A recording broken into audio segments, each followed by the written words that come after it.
Good morning मेरे प्यारे प्यारे बच्चों। चलो आज हम लोग डिस्कस करते हैं केमिस्ट्री पेपर सेट 4 जो आज आप लोगों का मॉर्निंग शिफ्ट में हुआ है। तो सभी बच्चे इस वीडियो को अच्छे से बात करना और हर क्वेश्चन का क्या राइट आंसर होगा उसको आज समझने की कोशिश करना।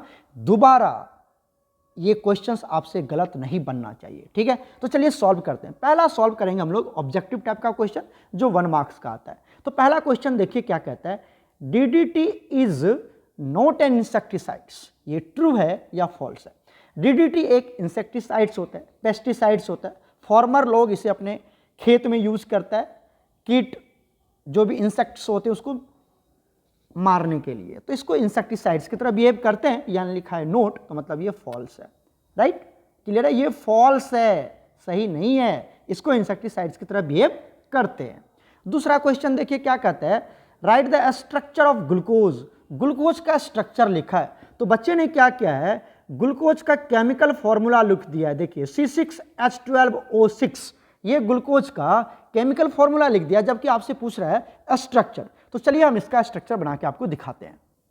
देखो स्ट्रक्चर कैसे बनाएंगे। सबसे पहले आप क्या करेंगे, 6 कार्बन ले लेंगे, 1 2 3 4 5 6, क्योंकि ग्लूकोज में 6 कार्बन होता है। तो इस तरह से आपको स्ट्रेट चेन में 6 कार्बन ले लेना है। उसके बाद यहां पर आप क्या लगाएंगे, ध्यान से समझना। यहां लगा देंगे आप H2OH। क्या लगा देंगे, H2OH। यहां क्या लगाएंगे, OH। यहां क्या लगाएंगे, OH। यहां तक क्लियर हो गया। उसके बाद आप लगाएंगे H। क्या लगाएंगे, H लगाएंगे। उसके बाद फिर से आप क्या लगाएंगे, यहां पर OH और यहां लगाएंगे आप HO। क्या लगाएंगे यहां पर, HO। मतलब OH ही है लेकिन आप उल्टा करके लिखना आपको। क्या लगा देंगे, HO, मतलब ये एल्डिहाइडिक ग्रुप होगा। राइट, क्लियर है।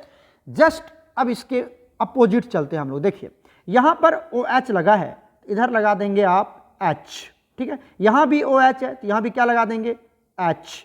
यहां लगा देंगे, उधर OH है तो यहां लगा देंगे, यहां इधर H है तो इधर क्या लगा देंगे, OH। इधर क्या लगेगा, OH लगेगा, अपोजिट लगेगा। इधर देखिए OH है तो इधर क्या लगेगा, H लगेगा। क्लियर हो गया। तो ये ग्लूकोज का स्ट्रक्चर है जो आपको बनाना था इस क्वेश्चन में। स्ट्रक्चर बना दीजिए, फॉर्मूला भी आप लिख दीजिए, स्ट्रक्चर बना दीजिए, 1 नंबर का 1 नंबर आराम से आ जाएगा। राइट, चलते हैं नेक्स्ट क्वेश्चन पर। नेक्स्ट क्वेश्चन देखिए, चूज द करेक्ट और मोस्ट अप्रोप्रिएट आंसर। ठीक है, कहता है कि aniline reacts with bromine water. ये ब्रोमीन वाटर है, ब्रोमीन वाटर के पढ़ाया गया आपको। ये क्या बनता है, 2,4,6 ट्राइब्रोमो एनिलीन का फॉर्मेशन करता है। तो 2,4,6 ट्राइब्रोमो एनिलीन इसका करेक्ट आंसर हो जाएगा। ठीक है, नेक्स्ट क्वेश्चन देखिए, कहता है benzene diazonium chloride reacts with, क्या लिखा हुआ, फिनाइल नहीं होगा बच्चा, फिनाइल नहीं होगा, फिनॉल होगा। यहां पर ऑल होगा, फिनॉल, फिनॉल। तो जब आप फिनॉल से इसकी रिएक्शन करवाते हैं तो ये क्या बनाता है, पैराहाइड्रोक्सी एजोबेंजीन का फॉर्मेशन करता है। पैराहाइड्रोक्सी एजोबेंजीन ये आपका कपलिंग रिएक्शन है ना। कपलिंग रिएक्शन में आपको 2 पढ़ाया था और सर भी आपको पढ़ाए होंगे। एक ये coupling reaction chemical properties of benzene diazonium salt है, जिसमें आप इसकी रिएक्शन करवाते हैं, कपलिंग करवाते हैं फिनॉल के साथ और एनिलीन के साथ। तो फिनॉल के साथ अगर आप इसकी रिएक्शन करवाते हैं तो पैराहाइड्रोक्सी एजोबेंजीन मतलब ऑरेंज डाई का फॉर्मेशन करता है। ऑरेंज डाई का फॉर्मेशन करता है। फिनॉल है ना, तो ऑरेंज डाई का फॉर्मेशन करेगा। राइट, क्लियर है ना यहां तक, ये तो पढ़ाया गया था आपको। चलिए चलते हैं नेक्स्ट क्वेश्चन में। नेक्स्ट क्वेश्चन देखिए, which of the following is vitamin is not a fat soluble. Fat soluble vitamin कौन नहीं है, आपको पता है, जो कीड़ा होता है KEDA, कीड़ा, ये फैट सोल्यूबल होता है। क्या होता है, ये फैट सोल्यूबल होता है। जो बच गया वो फैट इनसोल्यूबल है। कीड़ा मतलब vitamin K, vitamin E, vitamin D, vitamin, तो विटामिन E फैट सोल्यूबल है, विटामिन A फैट सोल्यूबल है, विटामिन D फैट सोल्यूबल है। तो कहता है नॉट अ फैट सोल्यूबल, तो कौन होगा, विटामिन B कम्प्लेक्स होगा। तो आराम से इसका आंसर क्या आएगा, विटामिन B कम्प्लेक्स। क्लियर है, vitamin B complex is right answer. चलते हैं नेक्स्ट क्वेश्चन पर। नेक्स्ट क्वेश्चन देखिए, which of the following is a colligative property. कौन सा कॉलिगेटिव प्रॉपर्टी, तो कॉलिगेटिव प्रॉपर्टी 4 ही होता है ना बच्चा। एक होता है आपका ये क्या बोलते हैं उसको, RLBP। तो यहां पर तो RLBP है नहीं, दूसरा होता है delta T B, elevation in boiling point, तो एलिवेशन इन बॉइलिंग पॉइंट है ही नहीं। डेल्टा टी एफ मतलब डिप्रेशन इन फ्रीजिंग पॉइंट, ये फ्रीजिंग पॉइंट है, डिप्रेशन फ्रीजिंग पॉइंट नहीं है, ये भी नहीं होगा, बॉइलिंग पॉइंट भी नहीं होगा। उसके बाद वेपर प्रेशर, वेपर प्रेशर भी फ्रीज नहीं है, इसका सही आंसर होगा osmotic pressure, osmotic pressure is correct answer, है ना, पाई, तो ऑस्मोटिक प्रेशर हो जाएगा इसका, जिसको हम लोग पाई से इंडिकेट करते हैं, पाई इक्वल टू CRT, पढ़े होंगे आप लोग। चलिए चलते हैं नेक्स्ट क्वेश्चन पर। नेक्स्ट क्वेश्चन देखो, in the electrolytic cell, electrolytic cell में जो फ्लो ऑफ इलेक्ट्रॉन होता है, जो फ्लो ऑफ इलेक्ट्रॉन होता है वो किधर से किधर होता है, तो इलेक्ट्रोलाइटिक सेल में इस बच्चे ने इसका आंसर नहीं लिखा है, ठीक है, तो इसका आंसर होगा from cathode to anode, cathode to anode, cathode से एनोड की तरफ होता है through internal supply, internal supply, ठीक है, तो क्या होगा, cathode to anode through internal supply. External में कैथोड टू एनोड होता नहीं है, cathode to anode in the solution नहीं होता है, एनोड टू कैथोड, ये क्या होगा, cathode to anode through internal supply, इसका करेक्ट आंसर हो जाएगा सी। क्लियर है। नेक्स्ट क्वेश्चन देखिए, collision theory is applicable to, collision theory किसके लिए अप्लीकेबल है, आपको पता है ना कि कॉलिजन करने के लिए कम से कम 2 मॉलिक्यूल चाहिए, एक अगर सिंगल मॉलिक्यूल है, अगर एक सिंगल मॉलिक्यूल है, ऐसे देखो, अगर ये एक सिंगल मॉलिक्यूल है तो क्या ये किसी से कोलाइड कर पाएगा, सिंगल किससे कोलाइड करेगा, तो कम से कम 2 मॉलिक्यूल चाहिए उसको कोलाइड करने के लिए, तो मतलब ये बाय मॉलिक्यूलर रिएक्शन होगा, ये क्या होगा, बाय मॉलिक्यूलर रिएक्शन, तो यहां पर सही ऑप्शन क्या होगा, bimolecular reaction, option C is absolutely correct, option C bimolecular reaction, ठीक है ना, ये तो पता होना चाहिए 2 मॉलिक्यूल चाहिए रिएक्शन करने के लिए, तो बाय मॉलिक्यूलर रिएक्शन। उसके बाद कहता है, यहां पर बच्चे ने लिखा है बाय मॉलिक्यूलर रिएक्शन, तो बिल्कुल सही लिखा है बच्चे ने, ठीक है। उसके बाद the maximum oxidation state of osmium, आपको पता होना चाहिए कि ऑस्मियम की ऑक्सीडेशन स्टेट सबसे ज्यादा होता है, दैट इज +8, उसके बाद मैंगनीज +7, सल्फर +6, ये तो पता ही होनी चाहिए आपको, तो ऑस्मियम जो होता है ये +8 ऑक्सीडेशन स्टेट शो करता है, ठीक है, क्लियर है यहां तक। उसके बाद नेक्स्ट है यहां पर कि transition metal exist in highest oxidation state. अब देखो कि जो ट्रांजिशन एलिमेंट्स है वो हाईएस्ट ऑक्सीडेशन स्टेट में एग्जिस्ट कर रहा है, तो मतलब वो अपनी ऑक्सीडेशन स्टेट तो बढ़ा नहीं सकता क्योंकि ऑलरेडी वो हाईएस्ट में, तो अपनी ऑक्सीडेशन स्टेट को क्या कर सकता है, रेड्यूस कर सकता है, घटा सकता है। जो अपनी ऑक्सीडेशन स्टेट को घटा ले और दूसरे को इंक्रीज कर दे तो उसको ऑक्सीडाइजिंग एजेंट बोलते हैं, तो यहां पर हो जाएगा ऑक्सीडाइजिंग एजेंट, मतलब करेक्ट ऑप्शन क्या होगा, ऑक्सीडाइजिंग, सॉरी क्या होगा, ऑक्सीडाइजिंग एजेंट की तरह बिहेव करता है। अगर ट्रांजिशन मेटल्स, कोई भी ट्रांजिशन जो अपनी हाईएस्ट ऑक्सीडेशन स्टेट में है वो अपनी ऑक्सीडेशन स्टेट इंक्रीज नहीं करेगा, एक ही उसका चांस बनता है कि वो रेड्यूस ही करना पड़ेगा, और जो खुद की रेड्यूस कर ले दूसरे को इंक्रीज करे उसको ऑक्सीडाइजिंग एजेंट बोलते हैं, तो option C is correct. Clear है। चलते हैं very short answer type question जो आपका 2 नंबर का आता है। 2 नंबर का क्वेश्चन पहला, 2 state Faraday's first law of electrolysis. ये तो आपने 1000 बार पढ़ा है, Faraday's first law of electrolysis क्या कहता है, तो बच्चे ने एक्सप्लेन किया हुआ है यहाँ पर Faraday's first law of electrolysis, तो ये आप देख लीजिए।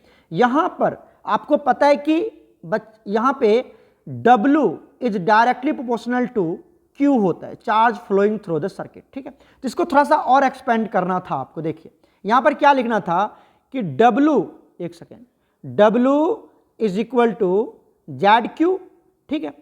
अब ये W इक्वल टू Z क्या होता है, Z जो होता है ये होता है E/96500, ठीक है। Q होता है, अब Q को एक्सपेंड कर लो ना, Q को एक्सपेंड कर लो, Q इक्वल टू क्या लिख सकते हैं आप, Q इक्वल टू I/T लिख सकते हैं, है ना, थोड़ा सा इसे एक्सपेंड कर लेना। और W इक्वल टू क्या लिख सकते हैं, अब देखो E को क्या लिख सकते हैं हम, E को क्या लिख सकते हैं, देखिए इसको लिखते हैं एक E इक्वल टू क्या लिख सकते हैं, molar mass upon N factor into 1/96500 into I/T। तो इस तरह से आप इसको एक्सपेंड कर सकते हैं, थोड़ा सा इस तरह से यहाँ पे लिख देना। तो ये जो आपने लिखा W इक्वल टू ZQ, यहाँ क्या लिख सकते हैं, W equal to molar mass upon N factor into 1/96500 into I into T. थोड़ा सा और एक्सपेंड कर दो, जितना आपको पता है ना लिख दो, हमारा आधा नंबर भी नहीं कटना चाहिए। क्लियर है कि नहीं क्लियर है? चलते हैं नेक्स्ट क्वेश्चन पर। नेक्स्ट क्वेश्चन है how the rate of reaction depends upon concentration. Rate of reaction concentration पे कैसे डिपेंड करता है? तो बच्चा जो रेट ऑफ रिएक्शन होता है, जो रेट ऑफ रिएक्शन होता है is directly proportional to concentration of the reactants. Concentration of the reactants मतलब रिएक्टेंट के लिए आर लिख रहा हूं और ये आर है रेट ऑफ रिएक्शन, ठीक है ना। तो rate of reaction directly proportional to concentration बढ़ाओगे तो रेट ऑफ रिएक्शन बढ़ता है, आपको पता है। ये आप वर्ड में इतना लिख दीजिए और फिर आप अगर यहां से डायरेक्टली प्रोपोर्शनल को हटाएंगे तो आर इक्वल टू एक कांस्टेंट लगाएंगे, दैट इज आर मतलब रिएक्टेंट। चलो पूरा लिख देता हूं और यहां पर आ जाएगा स्टोइकोमेट्रिक कोएफिशिएंट। ये तो आपको पता है लॉ ऑफ मास एक्शन के अकॉर्डिंग, है ना। तो आप क्या देख रहे हैं कि जो रेट ऑफ वो डायरेक्टली प्रोपोर्शनल टू, इस तरह से 2 नंबर का एक्सपेंड कर दो, कोई दिक्कत नहीं, राइट। चलते हैं नेक्स्ट क्वेश्चन पर। नेक्स्ट क्वेश्चन देखिए, define the linkage isomerism, give one example. बच्चा आइसोमेरिज्म भी इंपॉर्टेंट है, कहीं ना कहीं 1 नंबर 2 नंबर में दिख ही जाता है आइसोमेरिज्म। तो आइसोमेरिज्म को भी अच्छे से कवर करें कोऑर्डिनेशन कंपाउंड में, ठीक है। तो लिंकेज आइसोमेरिज्म क्या होता है? जहां पर जो लिगेंड होता है उसकी सेंट्रल मेटल एटम के साथ जो कनेक्टिविटी, जो डोनर एटम होगा लिगेंड का, वो एटम अलग अलग आ जाए। केमिकल फॉर्मूला तो बिल्कुल सेम ही रहेगा। जैसे देखो बच्चे ने लिखा है NO2, बच्चे ने क्या लिखा है यहाँ पर, ये देखिए मैं आपको दिखाता हूँ। यहाँ पर लिखा है NO2 नाइट्रो और यहाँ पे लिख दिया ONO नाइट्रीटो। तो ये यहाँ पर जो कनेक्ट डोनर एटम वो नाइट्रोजन है। कौन है? नाइट्रोजन। NO2 में डोनर एटम नाइट्रोजन और ONO में डोनर एटम ऑक्सीजन। तो आप क्या देख रहे हैं कि जो सेंट्रल एटम है उसकी कनेक्टिविटी O के साथ होगी। किसके साथ? O के साथ। यहाँ पर जो क्रोमियम है उसकी कनेक्टिविटी किसके साथ होगी? N के साथ होगी। तो इस तरह से क्या है, हमारे पास जो donor atom of the ligand है वो डिफरेंट होगा, लेकिन लिगेंड की जो केमिकल फॉर्मूला होगी वो बिल्कुल सेम ही होगा। तो ये बहुत ही जबरदस्त एग्जांपल दिया बच्चे ने, आप इसको अच्छे से वाच करना और अच्छे से लिखना। थ्योरी तो लिख ही लोगे, साथ में एक एग्जांपल भी देना जरूरी है। बहुत सारे बच्चे का प्रॉब्लम क्या होता है, थ्योरी लिख के भाग जाता है, एग्जाम्पल देता ही नहीं। बच्चा 2 नंबर का तो 1 ही नंबर मिलेंगे थ्योरी के, 1 नंबर एग्जाम्पल का बनता है। तो एग्जाम्पल इज नेसेसरी, ठीक है ना, वो आपको देना ही देना है। चलिए चलते हैं नेक्स्ट क्वेश्चन पर। नेक्स्ट क्वेश्चन देखो, question number 5, what how racemic mixture is formed. Question क्या कहता है? How racemic mixture is formed. बच्चा आपको पता है ना कि रेसमिक मिक्सचर कब बनता है? SN1 या SN2? रेसमिक मिक्सचर SN1 में बनता है। SN1 क्या होता है? जो 2 स्टेप रिएक्शंस होते हैं। पहला स्टेप में कार्बोकेटाइन का फॉर्मेशन और दूसरा स्टेप में attacking of nucleophile. Am I right? तो जब आप अटैकिंग ऑफ न्यूक्लियोफाइल करते हैं तो वहां पे 2 कंपाउंड बनता है। एक बनता है रिटेंशन कंपाउंड, एक बनता है रिटेंशन कंपाउंड, एक बनता है इन्वर्जन कंपाउंड्स, है ना। जो कि दोनों एक दूसरे का क्या होता है? मिरर इमेज होता है। दोनों एक दूसरे का मिरर, मतलब रिटेंशन कंपाउंड और इन्वर्जन कंपाउंड दोनों एक दूसरे का मिरर इमेज होता है। और यह SN1 में होता है, 2 स्टेप रिएक्शन है। और वहां पर इस दोनों कंपाउंड के मिक्सचर्स को हम लोग क्या बोलते हैं? इस दोनों compound retention as well as inversion compounds के मिक्सचर जिस कंट्री में प्रेजेंट होता है उसको बोलते हैं मिक्सचर। और ये मिक्सचर क्या होता है? रेसमिक मिक्सचर होता है। ये दोनों क्या होता है? रेसमिक मिक्सचर होता है। यहां तक आपको एक्सप्लेन कर देना, 2 नंबर का है, आराम से आपको नंबर मिल जाएगा। SN1 SN2 2 स्टेप, थोड़ा सा इस तरह से एक्सप्लेन कर देना और ये दोनों लिख देना। Both the compound that is inversion compounds और retention compounds are present in one country, so it forms a mixture and this is called racemic mixture. ठीक है, क्लियर है यहां तक? चलते हैं नेक्स्ट क्वेश्चन पर। नेक्स्ट क्वेश्चन आता है, give Lucas test to differentiate between primary secondary and tertiary alcohol. इसको हम PST अल्कोहल भी बोलते हैं। प्राइमरी सेकेंडरी टर्शरी को PST भी लिखा जाता है। कितना बच्चा इसमें भी मिस अंडरस्टैंडिंग हो जाता है कि सर PST क्या होता है। तो प्राइमरी सेकेंडरी एंड टर्शरी, ठीक है। अब ये तीनों अल्कोहल की डिफरेंशिएट कैसे करेंगे सर? आपको पता है कि जो प्राइमरी अल्कोहल होता है, पहले तो ये समझो लुकास रिएजेंट क्या होता है। Zn प्लस HCl को, सॉरी ZnCl2 प्लस HCl को लुकास रिएजेंट बोलते हैं। ZnCl2 प्लस HCl को लुकास रिएजेंट बोलते हैं, है ना।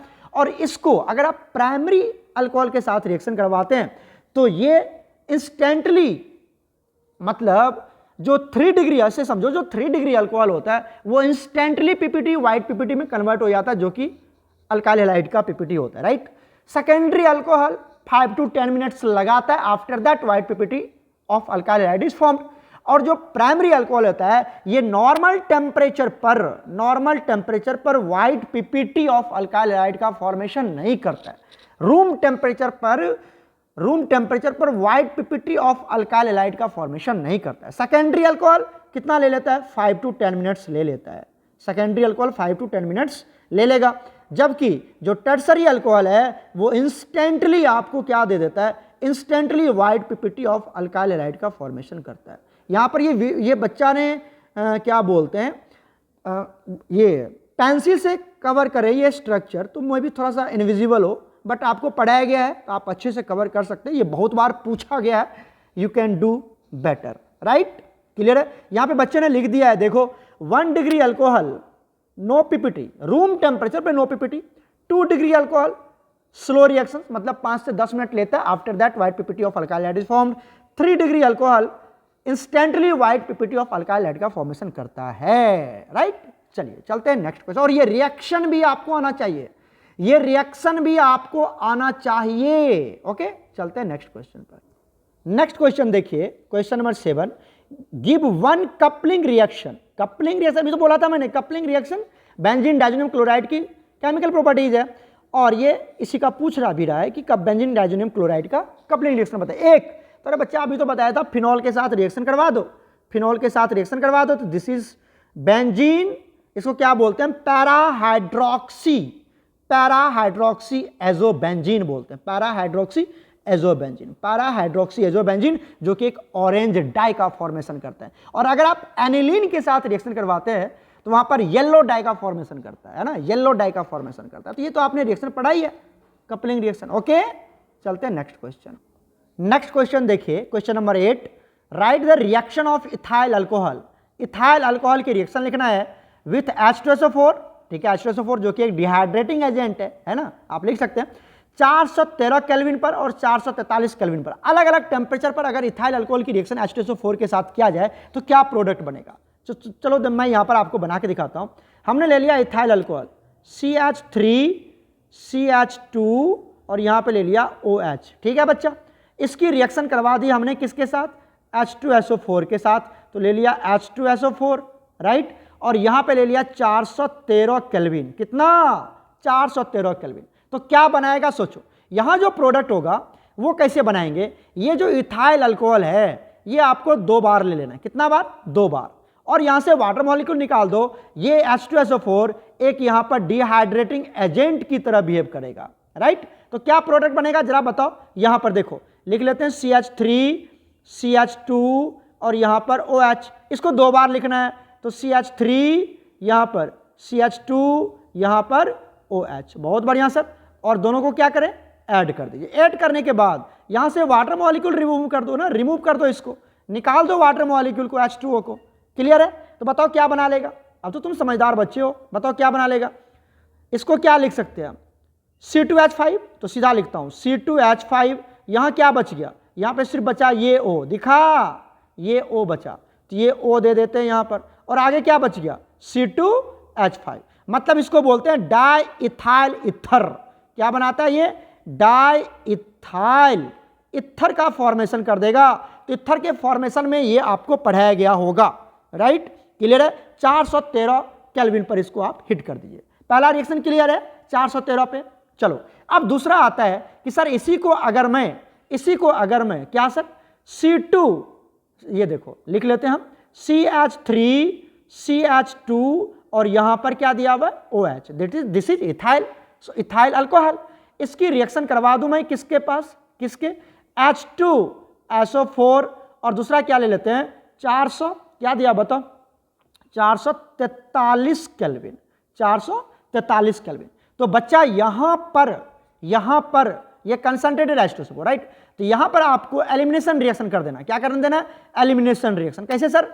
This is functional group, this is functional group. अगर ये फंक्शनल ग्रुप है तो ये इसका क्या होगा? अल्फा कार्बन, और ये क्या हो जाएगा? बीटा। तो अल्फा बीटा से वाटर को रिमूव कर, ये भी डिहाइड्रेटिंग एजेंट ही है, यहां पर भी डिहाइड्रेटिंग एजेंट की तरह ही बिहेव कर रहा है। यहां से वाटर को रिमूव कर दो, तो यहां से अल्फा से क्या चला गया? OH, और बीटा से क्या चला गया? बीटा चला जाएगा H। तो बताओ बीटा से H चला गया तो क्या बचेगा? CH2, अरे CH3 है बीटा पे, तो H चला गया तो CH2, और यहां से अल्फा से OH हटा दो तो क्या बच गया, CH2। और इसके बीच में अगर कार्बन की टेट्रावैलेंसी पूरी करनी है बच्चा तो डबल बॉन्ड लग जाएगा, मतलब इथीन की फॉर्मेशन हो जाएगा। किसकी? इथीन की फॉर्मेशन हो जाएगा जब आप 443 केल्विन पर हीट करेंगे इथाइल अल्कोहल को। क्लियर है? और साथ में क्या बना लेगा, यहां से वाटर रिमूव हो जाएगा। क्लियर है ना बच्चा? रिएक्शन मैंने लिख के बता दिया, इसको अच्छे से नोट डाउन कर लेना अच्छे से। राइट? क्लियर है? देख लो। क्लियर है? चलते हैं नेक्स्ट पार्ट पर। नेक्स्ट क्वेश्चन है question number 9, explain denaturation of protein. Denaturation of protein तो आपने 1000 बार लिखा है। प्रोटीन को आपको या तो बॉयल करो, सॉरी प्रोटीन को बोलते हैं कि उसको आप बॉयल करो, ठीक है, या फिर जो आप उसको पीएच वैल्यू चेंज कर दो। उस वजह से क्या होता है कि जो प्रोटीन का जो हाइड्रोजन बॉन्ड होता है वो डिस्टर्ब हो जाता है, वो टूट जाता है, ब्रेक कर जाता है, और जो प्रोटीन होता है वो अपनी physical property and chemical property को लॉस कर देता है। This is called denaturation. D मतलब होता है रिमूव हो जाना, अपना नेचर को रिमूव कर जाता है, इसी को बोलते हैं डीनेचुरेशन ऑफ प्रोटीन। एग्जाम्पल में क्या दे देंगे, कटिंग ऑफ मिल्क, या फिर आप दे सकते हैं boiling of egg.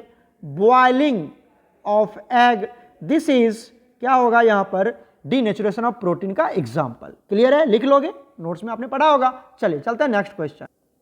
Next question है question number 10, explain why acetic acid is weaker. Acetic acid जो होता है वो वीक एसिड होता है then the chloro acetic acid and formic acid. Formic acid में कोई अल्काइल ग्रुप है नहीं, क्लोरो एसिटिक एसिड में क्लोरीन है जो कि -I इफेक्ट शो करता है। तो जितना ज्यादा -I इफेक्ट होगा एसिडिक स्ट्रेंथ उतनी ज्यादा होती है, और जितना ज्यादा +R इफेक्ट होगा एसिडिक स्ट्रेंथ उतनी कम होगी। आपको पढ़ाया गया होगा कि जो एसिडिक स्ट्रेंथ है वो directly proportional to -I effect होता है और inversely proportional to +I effect होता है बच्चा। Am I right? उसी के ऊपर ये बेस्ड है। क्लियर है? कर लोगे ना? अब समझदार होगे तो आराम से कर लोगे। चलो मैं एक्सप्लेन भी करता हूं। देखो एसिटिक एसिड में क्या होता है, CH3COOH। तो ये जो आप देख रहे हो ये अल्काइल है, R है अल्काइल है, ये +I इफेक्ट शो करता है, जिसकी वजह से इसकी एसिडिक स्ट्रेंथ क्या हो जाता है, कम हो जाता है, डिक्रीज कर जाता है। राइट? अगर मैं क्लोरो एसिटिक एसिड की बात करूं तो CH2 यहां पे लगा दो Cl और दिस इज COOH। आप क्या देख रहे हैं कि यहां पर क्लोरीन लग गया, -I इफेक्ट शो करेगा, जिसकी वजह से इसकी एसिडिक स्ट्रेंथ इंक्रीज हो जाएगा बच्चा। अब बात करते हैं फॉर्मिक एसिड, तो HCOOH, यहां पर कोई भी अल्काइल ग्रुप नहीं है तो श्योर है इसकी तो एसिडिक स्ट्रेंथ ज्यादा ही होगी ना एसिटिक एसिड से, सीधी सी बात है। राइट? चलते हैं नेक्स्ट क्वेश्चन पर। नेक्स्ट देखिए शॉर्ट आंसर टाइप जो 3 मार्क्स कैरी करता है। State and explain Henry law. Henry law क्या होता है पता ही आपको? कहता है कि हेनरी लॉ कहता है जो पार्शियल प्रेशर ऑफ गैस है, जो पार्शियल प्रेशर ऑफ गैस है वो directly proportional to mole fraction of gas होता है dissolve in a particular solution. जिस सॉल्यूशन में वो गैस डिसॉल्व है उसका उस गैस की पार्शियल प्रेशर उस गैस के मोल फ्रैक्शन के डायरेक्टली प्रोपोर्शनल होगा। तो P gas is equal to KH into mole fraction of that gas, है ना? ये आपको एक्सप्लेन कर देंगे, ये आपको पढ़ाया गया है। इसके बाद आप इसका थोड़ा लिमिटेशन भी ऐड कर दो, 3 मार्क्स का है तो लिमिटेशन भी ऐड कर दीजिए यहाँ पर, इसका बेनिफिट्स भी कर दो कि कहाँ पर इसको यूज करते हैं, इसका लिमिटेशंस क्या होता है, 1-2 नंबर और बढ़ा के इसको लिख सकते हैं आप। राइट? क्योंकि 3 मार्क्स का क्वेश्चन है। नेक्स्ट है differentiate between order and molecularity. अरे सर ऑर्डर एंड मोलेकुलरिटी तो बहुत बार आपने पढ़ा है। ऑर्डर एंड मोलेकुलरिटी में क्या डिफरेंस है? ये तो एकदम बच्चा वाला क्वेश्चन है। ऑर्डर एंड मोलेकुलरिटी हर किसी को याद कर लेना है। ऑर्डर एंड मोलेकुलरिटी क्या होता है, ये बच्चा वाला क्वेश्चन है, इसको मैं एक्सप्लेन नहीं करूंगा क्योंकि आप आराम से कर सकते हैं इसको, है ना? चलते हैं नेक्स्ट क्वेश्चन पर। नेक्स्ट क्वेश्चन देखिए, give the sources of vitamin A, vitamin C, vitamin E. Vitamin A, vitamin C, vitamin E का सोर्स क्या, मतलब कहां से आप इसको गेन कर सकते हैं। विटामिन सी कहां से मिलेगा, तो सिट्रस फ्रूट से मिलेगा। विटामिन ए कहां, डिफिशियंसी से स्कर्वी होता है। देखो इसके डिफिशियंसी से कौन सा बीमारी होता है, स्कर्वी होता है। यही सब आपको लिखना है। विटामिन ई कहां से मिल सकता है, तो आपको मिल्क ये सब से मिल सकता है। इसकी वजह से कौन सा प्रॉब्लम आता है, तो डिफिशियंसी ऑफ आरबीसी हो जाता है। ये सब आपको आराम से एक्सप्लेन कर देना है। विटामिन ए कहाँ से मिलता है, तो आपको पता है ग्रीन वेजिटेबल्स या ये सबसे मिलता है, मिल्क से मिलता है। नाइट ब्लाइंडनेस हो जाता है इसकी विटामिन, तो ये बहुत बच्चा वाला क्वेश्चन है ना, कर लोगे ना। चलते हैं नेक्स्ट क्वेश्चन। नेक्स्ट क्वेश्चन देखिए, concentrated nitric acid in the laboratory work 68% by mass aqueous solution आपको दिया हुआ है। ठीक है सर, ये जो क्वेश्चन है क्वेश्चन नंबर 14, ये मैंने आपको एनसीईआरटी से दे रखा है, ये आपके एनसीईआरटी का क्वेश्चन है ना। 68% nitric acid by mass of aqueous solution है। 68% नाइट्रिक एसिड है ना सर, बाय मास है, तो 68 ग्राम नाइट्रिक एसिड हो गया, और 28 ग्राम क्या हो जाएगा, 32 ग्राम क्या हो जाएगा, वाटर हो जाएगा। क्लियर है ना। उसके बाद what is should be the molarity, molarity निकालना और सब सैंपल, जबकि डेंसिटी आपको दिया हुआ है। ये बच्चा वाला क्वेश्चन है। तो देखो यहाँ पर बच्चे ने पहले गिवन लिख रखा है कि डेंसिटी आपको 1.504 ग्राम आपको ये आपको दिया हुआ है, कितना पर लीटर दिया हुआ है, राइट। क्लियर है, यहाँ तक कोई दिक्कत नहीं है। लीटर है या ml होगा, मुझे लगता है यहाँ पर ml है, ये यहाँ पर ml है बच्चा, ठीक है। ये आप देख लेना, मुझे लगता है प्रिंट मिस्टेक्स है या क्या है, यहाँ पर ग्राम पर ml है। चलो कोई बात नहीं, अगर ये लीटर में ही दे रखा है तो इसको हम लोग लीटर में ही सॉल्व कर लेते हैं, ठीक है। तो ये 1.504 ग्राम पर लीटर दिया हुआ है ना, लीटर दे रखा है तो लीटर में ही सॉल्व कर लेते हैं। और मोलरिटी का फॉर्मूला क्या होता है आपको पता है ना, मोलरिटी इक्वल टू क्या होता है, number of moles of solute divided by volume of solution in litre. Clear है। तो यहां से देखो, सबसे पहले number of moles of solute निकालना पड़ेगा हमें। क्या निकालना पड़ेगा, number of moles of solute निकालना पड़ेगा ना। सॉल्यूट कौन है, नाइट्रिक एसिड, सॉल्यूट कौन है, नाइट्रिक एसिड। तो number of moles of solute निकाल लेते हैं। कैसे निकालेंगे, given mass upon molar mass. Given mass कितना होता है नाइट्रिक एसिड का, दिया हुआ 68% बाय मास, तो 68 ग्राम हो जाएगा नाइट्रिक एसिड का मास, है ना। और मोलर मास, जब आप HNO3 का मोलर मास निकालोगे, HNO3 का मोलर मास, सबको जोड़ दो, हाइड्रोजन का मास 1 होता है, नाइट्रोजन का मास कितना होता है, आप इस तरह से कैलकुलेट कर सकते हैं। हाइड्रोजन का मास 1, नाइट्रोजन का मास 14, ऑक्सीजन का मास 16, 16 3 जा कितना हो जाएगा, 16 3 जा 48, सबको जोड़ोगे तो 63 आएगा। तो बच्चे ने डायरेक्ट लिख दिया, इसका आ जाएगा 1.07 मोल। 1.07 मोल क्या है, नाइट्रिक एसिड का मोल्स है, नाइट्रिक एसिड का मोल है। क्लियर है कि नहीं क्लियर है, क्लियर है। अब देखिए आपको डेंसिटी दिया हुआ है, तो डेंसिटी ऑफ सॉल्यूशन दिया हुआ है, और मास ऑफ सॉल्यूशन कितना है, टोटल तो 100% ना। तो डेंसिटी इक्वल टू क्या होता है आपको पता नहीं कि डेंसिटी इक्वल टू होता है mass by volume, mass by volume. अपन को वॉल्यूम निकालनी है, तो वॉल्यूम क्या हो जाएगा, मास बाय डेंसिटी। मास कितना है, मास ऑफ सॉल्यूशन मतलब 100, डेंसिटी ऑफ सॉल्यूशन 1.504, ये निकल जाएगा वॉल्यूम ऑफ सॉल्यूशन। और चूंकि डेंसिटी लीटर में है तो वॉल्यूम भी किस में निकलेगा, लीटर में ही निकलेगा, राइट। तो बच्चे ने सीधा निकाल दिया, देखिए यहां से निकाल दिया बच्चे ने। डेंसिटी कितना है 1.504, मास 100, वॉल्यूम आपको निकालना है। तो वॉल्यूम इसने निकाला, जैसे मैंने यहां पे निकाला है 100/1, ये देख रहे हैं आप 100/1.504, तो यह आ जाएगा 66.4 लीटर, 66.4 लीटर आ जाएगा।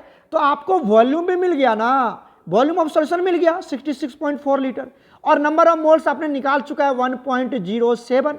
तो वैल्यू पुट कर दो, molarity equal to 1.07 divide by 66.4, जो कि 0.016 मोल आ जाएगा, मोलर आ जाएगा, मोल नहीं सॉरी मोलर, मोलरिटी निकाल रहे तो मोलर बोलेंगे, 0.016 मोलर आंसर हो जाएगा इसका। क्लियर है, क्लियर है यहां तक।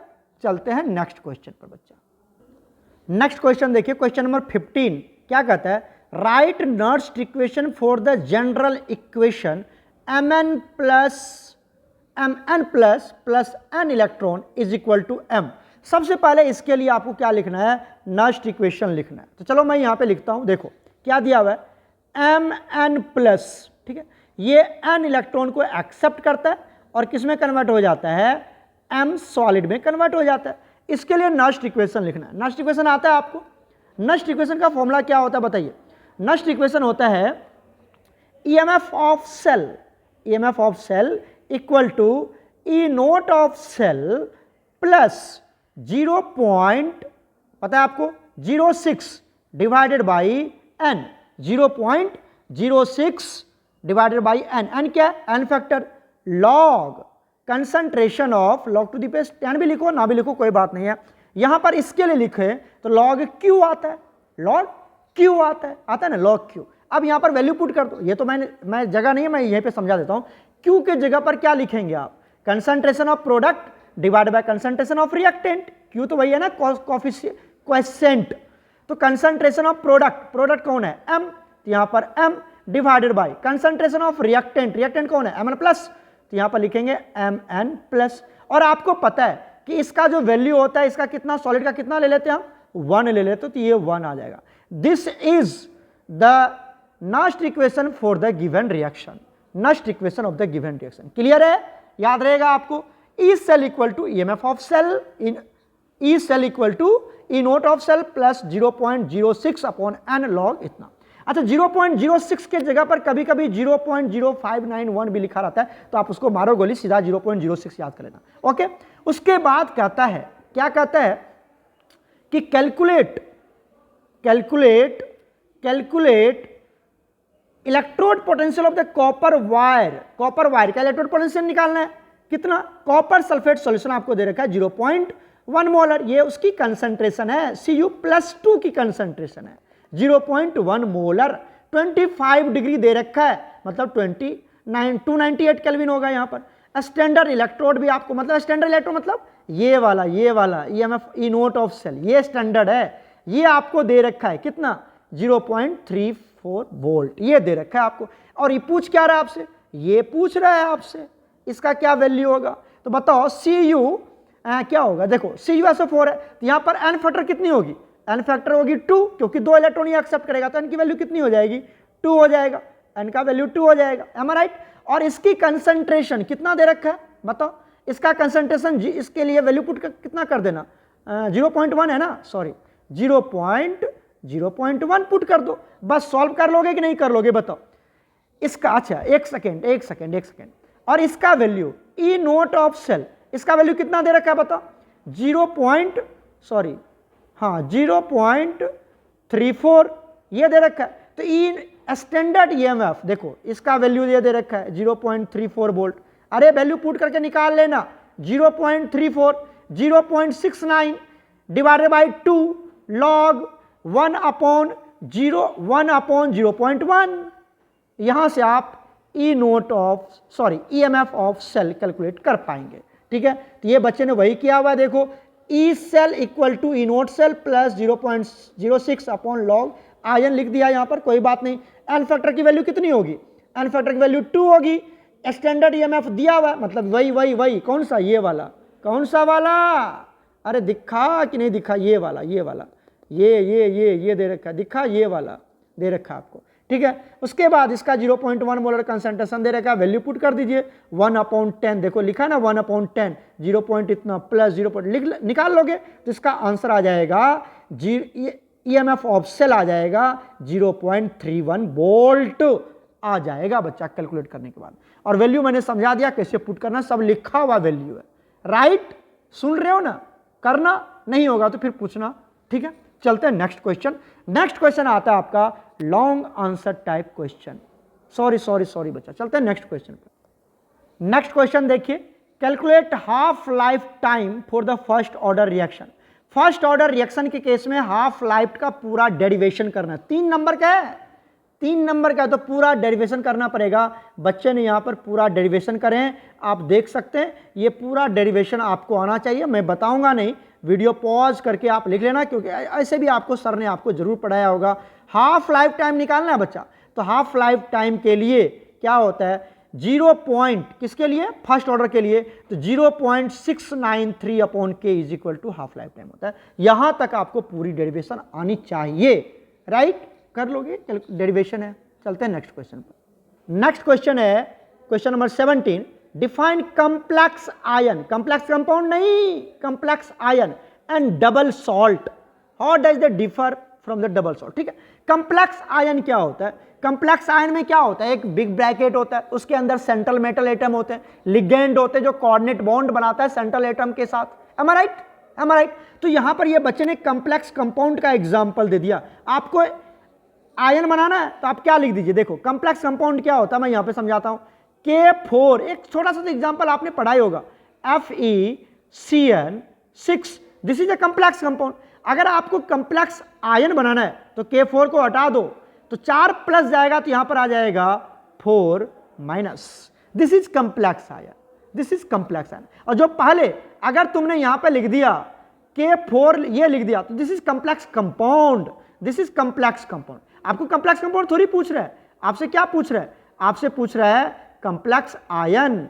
क्लियर है कि नहीं क्लियर है? तो कम्प्लेक्स आयन के लिए क्या करेंगे बच्चा, K4 को हटा देंगे और यहां पर 4 माइनस लगा देंगे। क्लियर है? डबल सॉल्ट, आपको पता है डबल सॉल्ट क्या होता है, पोटाशियम का एग्जांपल दे दीजिए, जिसमें 2 या 2 से अधिक टाइप्स के कैटायन बने, या फिर 2 या 2 से अधिक टाइप्स के एनायन प्रोड्यूस करे आफ्टर डिसॉल्विंग इन वाटर, तो उसको बोलते हैं डबल सॉल्ट। पोटाशियम दे दो, मोर सॉल्ट दे दो, है ना, these are double salt. Okay, चलते हैं नेक्स्ट क्वेश्चन पर। और देखिए इसने कम्प्लेक्स आयन और डबल सॉल्ट, पहले तो उसने लिख भी दिया, एक्सप्लेन किया था यहां पर एग्जांपल के साथ, फिर बच्चे ने यहां पर इसके बीच में डिफरेंशिएट भी किया है एक एक पॉइंट, कितने अच्छे से लिखा है। आप सब इसको अच्छे से वीडियो को पॉज करके लिख लेना, आना चाहिए आपको। ओके, नेक्स्ट क्वेश्चन देखते हैं। नेक्स्ट क्वेश्चन देखिए क्या कहता है। नेक्स्ट क्वेश्चन कहता है बच्चा, नेक्स्ट क्वेश्चन कहता है how will you prepare ethyl bromide, ethyl bromide से how will you prepare ethyl bromide to ethane. ठीक है, मतलब इथाइल ब्रोमाइड से CH3 CH2 और ये Br, this is ethyl bromide. इससे जाना हमें इथेन में, किस में जाना, इथेन में जाना। ठीक है सर, इसकी करवा देते हैं हम एलिमिनेशन रिएक्शन। क्या करवा देते हैं, elimination, that is alcoholic KOH डाल देते हैं।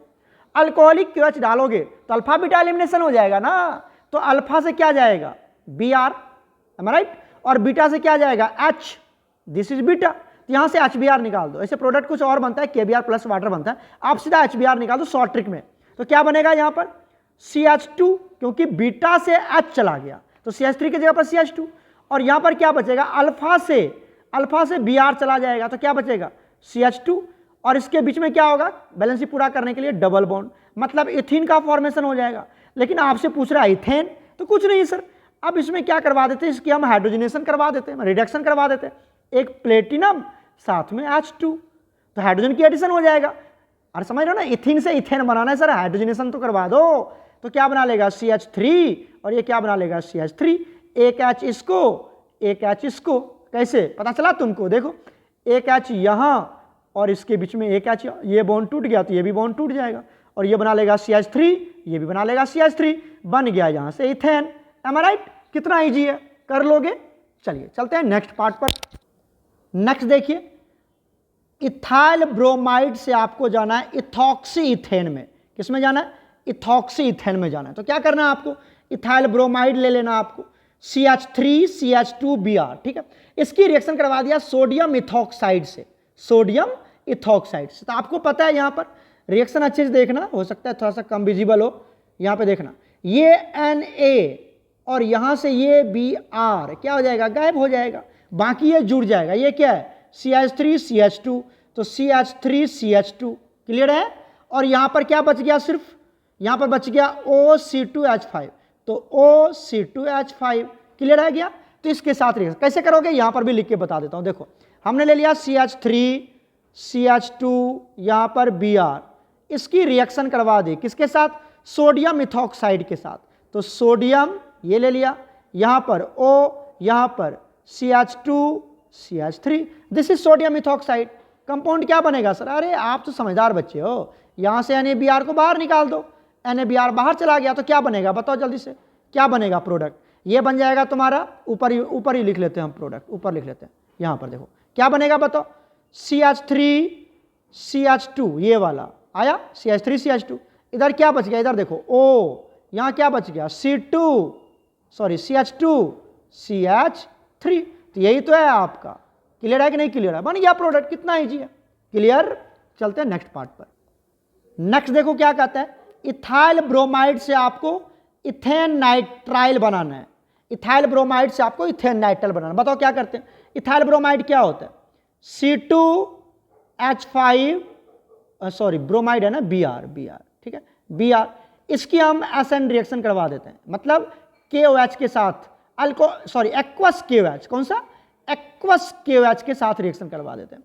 तो OH स्ट्रॉन्ग न्यूक्लियोफाइल है, तो किस में कन्वर्ट हो जाएगा, ये कन्वर्ट हो जाएगा C2H5OH में, अल्कोहल बना लेगा, और माइनस क्या हो जाएगा, KBr माइनस हो जाएगा, मैं लिख नहीं रहा हूं, ठीक है। अब इसकी क्या करवा देते हैं हम, इसकी ऑक्सीडेशन करवा देते हैं, KMnO4, स्ट्रॉन्ग ऑक्सीडेशन। तो ये बच्चा अल्कोहल है, अल्कोहल की स्ट्रॉन्ग ऑक्सीडेशन करवा दोगे तो क्या हो जाएगा, एसिड में कन्वर्ट हो जाएगा। जितने कार्बन का अल्कोहल है उतना ही कार्बन का एसिड बना। तो कितने कार्बन का अल्कोहल है बताओ, 2 कार्बन का, तो 2 ही कार्बन का एसिड बना लेगा, CH2COOH, CH2COOH, M I right, ये बना लिया। अब इसकी करवा लेते हैं हम डीकार्बोऑक्सिलेशन। क्या करवा लेते हैं हम, डीकार्बोऑक्सिलेशन। क्या करवा लेते हैं हम, डीकार्बोऑक्सिलेशन करवा लेते हैं। सुन रहे हो, लिख लेना यहां पर, जगह नहीं तो मैं बोल रहा हूं, डीकार्बोऑक्सिलेशन करवा लेना। डीकार्बोऑक्सिलेशन मतलब यहां से क्या निकालना है, CO2 को बाहर निकाल देना। तो निकाल दो CO2, निकाल, देखो देखो देखो CO2 निकल गया। तो क्या बच गया यहां पर बताओ, यहां बच गया CH3 और एक H, क्या बच गया, CH4। अब क्या करवा लेते हैं इसकी हम करवा लेते हैं क्लोरीनेशन। क्या करवा लेते हैं हम इसकी क्लोरीनेशन, मतलब Cl2 और H न्यू लाइट के प्रेजेंस में।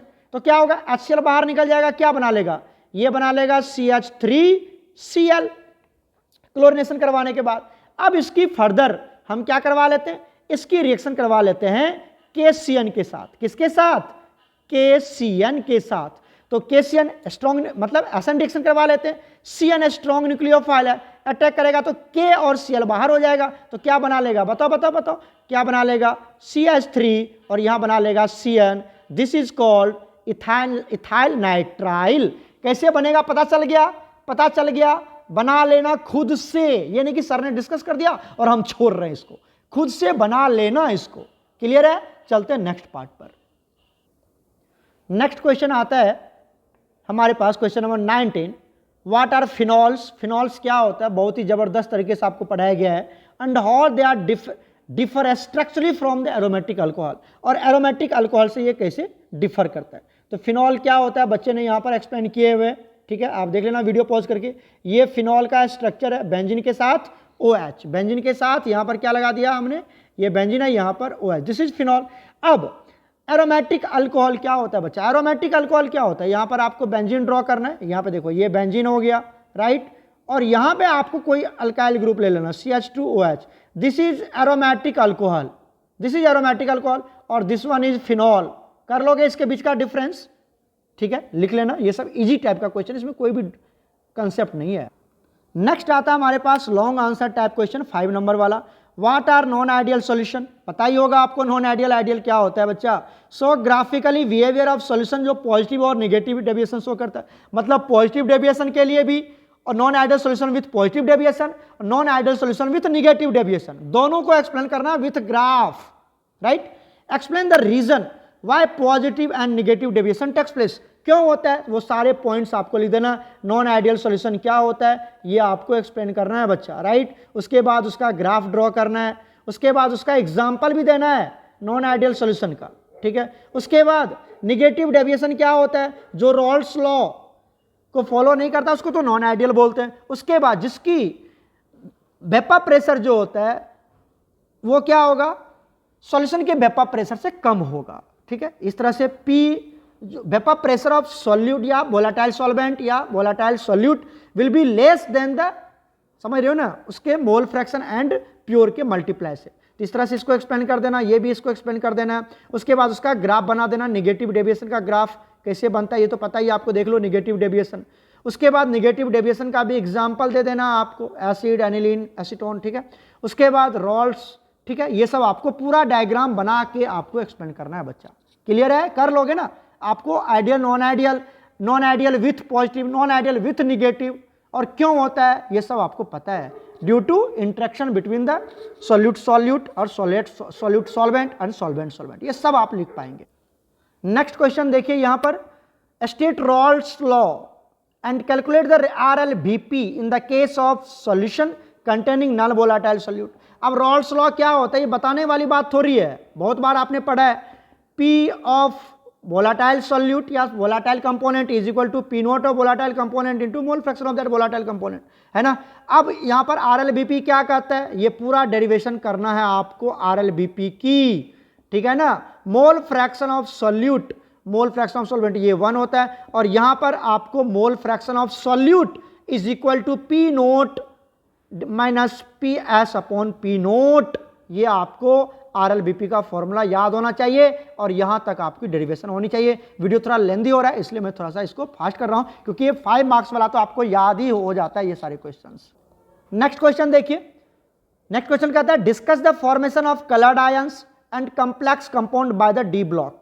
D block elements complex compound का फॉर्मेशन क्यों करता है? ये कोई क्वेश्चन है, बताओ कंप्लेक्स कंपाउंड का फॉर्मेशन क्यों करता है डी ब्लॉक? इसके दो कारण होते हैं, एक तो डी ट्रांजिशन, ये तो पहला तो अनपेयर्ड इलेक्ट्रॉन्स होता है, ठीक है, ये सब बच्चे ने लिख दिया अनपेयर्ड इलेक्ट्रॉन्स होता है, एक एग्जांपल भी दे दिया डी ब्लॉक में अनपेयर्ड इलेक्ट्रॉन है इजी में, ठीक है। उसके बाद एग्जांपल भी दे दिया Fe+3Cl इस तरह से, ठीक है। उसके बाद इसका रीजन क्या होता है? डी ब्लॉक एलिमेंट्स सोच coloured compound due to d transition. अब डी ट्रांजिशन क्या होता है? एक और होता है यहाँ पे charge transfer spectra. Charge transfer spectra भी आप लिख सकते हो यहाँ पर, चार्ज ट्रांसफर स्पेक्ट्रा, ये भी इसका एक रीजन होता है जिसमें पूरा डी सबसेल डी ऑर्बिटल पूरा फुलफिल्ड होता है फिर भी कलर शो करता है। जैसे कैमेनोफोर क्या होता है? पर्पल कलर का होता है ना, वो चार्ज ट्रांसफर स्पेक्ट्रा का एग्जांपल है, ठीक है। तो यहां पर ये दिखा दिया, ये डी जनरेट डी ऑर्बिटल है, EG T2G, देखो कितने अच्छे से लिखा है, और ये फिर इस तरह से डी ट्रांजिशन हो रहा है इसके बीच में, तो ये कलर शो करेगा। क्लियर है? यहां तक कर लोगे। दूसरा होता है यहां पर कि ये कॉम्प्लीमेंट्री कलर शो करता है, जो कलर एब्जॉर्ब करेगा उसका अपोजिट कलर वो रिलीज करता है। इस तरह से ये भी डायग्राम आपने पढ़ाया हुआ हमने आपको। दूसरा चार्ज ट्रांसफर स्पेक्ट्रा, यहां पे लिखा है बच्चे ने, देखो चार्ज ट्रांसफर स्पेक्ट्रा की वजह से भी ये कंपाउंड शो करता है, और इसका एक एग्जांपल क्या होता है? पोटेशियम परमैंगनेट, जो कि पर्पल कलर का होता है, राइट। चलते हैं नेक्स्ट पार्ट पर। नेक्स्ट क्वेश्चन देखिए, हाउ द कैमेनोफोर is prepared and give its oxidising property. 3 oxidising property, ये भी बहुत बार आ चुका है ना। कैमेनोफोर की कैसे प्रिपरेशन करते हैं आप? पायरोलोसाइट ओर से करते हैं। पायरोलोसाइट ओर को क्या बोलते हैं? MnO2 बोलते हैं। पहले एक बेस के साथ उसकी ऑक्सीडेशन करवाते हैं, उसके बाद हम क्या करवाते हैं वहां पर स्टेप 2 में उसकी एक एसिडिक मीडियम में डिस्प्रोपोर्शनेशन रिएक्शन करवा देते हैं, ये तो पता ही होगा, और कैमेनोफोर का प्रिपरेशन हो जाता है, राइट। उसके बाद इसकी ऑक्सीडाइजिंग प्रॉपर्टी लिखना है। तो ये न्यूट्रल मीडियम में भी काम करता है, स्ट्रॉन्ग है, बेसिक मीडियम में भी काम करता है, ये इक्वेशन आपको याद होना चाहिए। एसिडिक मीडियम में भी काम करता है, इसका ये रिएक्शन है।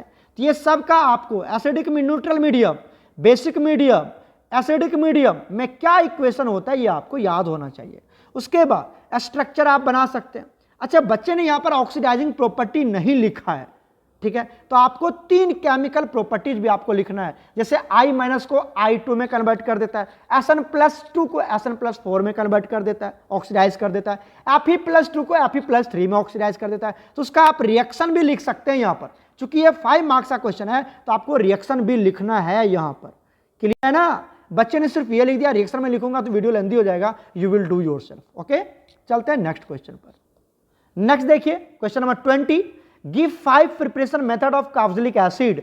कार्बोक्सिलिक एसिड की प्रिपरेशन मेथड लिखना। सर कार्बोक्सिलिक एसिड क्या होता है, और 5 कैसे बनाएंगे? अल्कोहल की ऑक्सीडेशन करवा दो, स्ट्रॉन्ग ऑक्सीडेशन। उसके बाद अल्काइल, क्या ये अल्काइल हैलाइड से बना सकते हैं आप, है ना, अल्काइल हैलाइड से बना सकते हैं, या अल्काइल बेंजीन से बना सकते हैं। कोई भी अल्काइल बेंजीन है, सीधा ऑक्सीडेशन करवाइए, COOH पढ़ाया हुआ है हमने आपको, हर टीचर ने आपको पढ़ा रखा है। अब रीजन क्या है कि वहां पर कार्बन के पास हाइड्रोजन होना जरूरी है, तभी आप अल्काइल हैलाइड से बना पाएंगे, अल्फा हाइड्रोजन चाहिए वहां पर। ये नो रिएक्शन, कोई रिएक्शन नहीं देगा। वीडियो पॉज करके अच्छे से लिखना, बहुत ही जबरदस्त तरीके से बच्चे ने लिखा है। एसिड हैलाइड से भी मतलब उसी एसिड हैलाइड से बना सकते हैं, या एसाइल हैलाइड से बना सकते हैं। हाइड्रोलिसिस करवा दीजिए, आराम से बन जाएगा, पढ़ाया हुआ। एस्टर की हाइड्रोलिसिस कर दीजिए, आराम से बन जाएगा, सबसे इजी क्वेश्चन है। नाइट्राइल की हाइड्रोलिसिस कर दे, आराम से बन जाएगा एसिड, है ना। उसके बाद आता है सर आपका नेक्स्ट एल्डोल कंडेंसेशन और कैनिजारो रिएक्शन। तो एल्डोल कंडेंसेशन क्या होता है, बताने वाली बात हो रही है सर, ये बहुत बार आया हुआ है। यहाँ पर आपको लिखना है इसके अल्फा हाइड्रोजन क्या क्या सब चाहिए, यहाँ पर एग्जाम्पल दे रखा है बच्चे ने बहुत अच्छे तरीके से। कैनिजारो रिएक्शन क्या होता है, यहाँ पर अल्फा हाइड्रोजन की कोई जरूरत नहीं होती है, ये 2 बार आप मॉलिक्यूल लेंगे यहाँ पर, जैसे ये फॉर्मल्डिहाइड ले लिया, और यहाँ पर एक इसकी डिस्प्रोपोर्शनेशन रिएक्शन शो कर देना, एक एसिड में कन्वर्ट हो जाएगा, एक अल्कोहल में कन्वर्ट हो जाएगा, और एसिड जो बनेगा उसका सॉल्ट बन जाएगा, सॉल्ट ऑफ एसिड बनेगा। क्लियर कर लोगे? तो वीडियो बहुत ही लेंदी हो चुका है, आप सभी बच्चे इसको अच्छे से वॉच करना और हर क्वेश्चन का आंसर ढूंढना कि सही आंसर क्या होगा इसका। ओके, और इसके बाद आप गलत मत करना। ओके प्यारे बच्चों, गॉड ब्लेस यू ऑल।